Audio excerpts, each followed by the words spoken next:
Mga mi, itong ating eye makeup tutorial of the day. Wearable everyday smoky eyes, pero ang the best, uncut version para malaman nyo yung process in between of doing your eye makeup. So simulan na natin. We already prepped our eye with some concealer and some pressed powder. And for our brush, we're using the Kyudo CS6 brush. Favorite ko to. Pagkatapos, ito rin yung ating eyeshadow palette. Too Faced Born This Way Natural Nudes Palette. So simulan natin dito sa kulay na to. Seashell.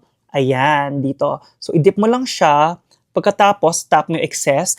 Very crucial yung umpisa. What you're gonna do, you're gonna press it in the center. Tapos, i-press mo din siya dito sa inner.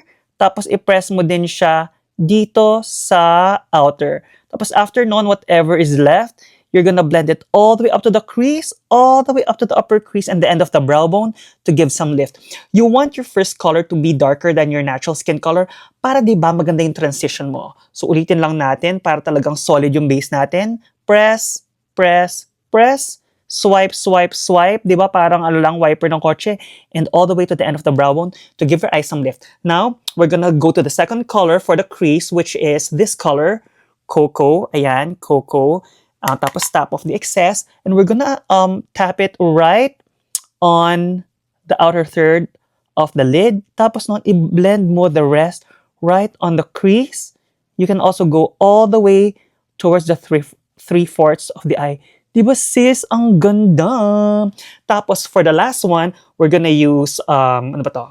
Truffle. Itong kulay na to, yung dark brown. Tapos pagpag mo lang siya. Tapos dahan-dahan ka lang dito. Dito lang siya. As in, sa really outer third ng mata. Pagkatapos nun, whatever's left, dyan mo lang siya ilagay sa lower crease. Ayan. So, yung lightest color, all the way up to the upper crease. Tapos, yung second color, all the way up to the crease. Tapos, ito, all the way up to the lower crease lang. Ayan. Tapos, pagkatapos niyan, linisin na natin yung side. So, ito yung makeup remover natin. Ayan. Tapos, lilinisin mo lang siyang ganun para talaga mukhang professional ang gumawa, di ba? Pagkatapos nun, ito yung concealer natin with your sponge. Tapos, gaganon mo lang siya para talagang malinis. And then, you're gonna tap it with your fingers. Diba? Para hindi harsh yung edge. Now, let me finish with some eyeliner and lashes and let's do a recap. And here's our finished look, mga mi. And if I could leave something with you today, invest on a good small blending brush. Actually, hindi small. Yung parang medyo medium. Yung hindi masyadong malaki, hindi masyadong maliit.